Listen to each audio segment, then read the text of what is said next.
2012चा मी आदेश वाचून दाखवतो. 2012 एक माझा ऐकून घ्या. एक मिनिट.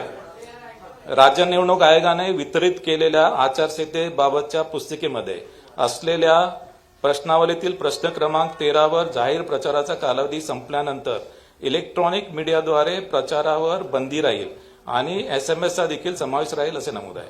तथापि सदर सूचनेमध्ये जाहीर प्रचार बंदीनंतर उमेदवाराने घरोघरी जाऊन प्रचार करणे या संदर्भात कोणतीही स्पष्टता नाही आहे.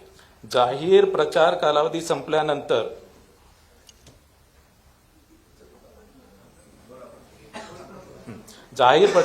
संपल्यानंतर उमेदवार हे मतदान केंद्राचे 100 मीटर बाहेर मतदारांना भेटून तसेच घरोघरी जाऊन प्रचार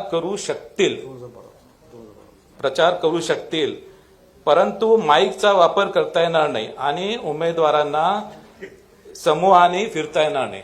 आणि हा जो आदेश आहे हा 2012चा आदेश आहे. नवीन कोणता आदेश आणला मी?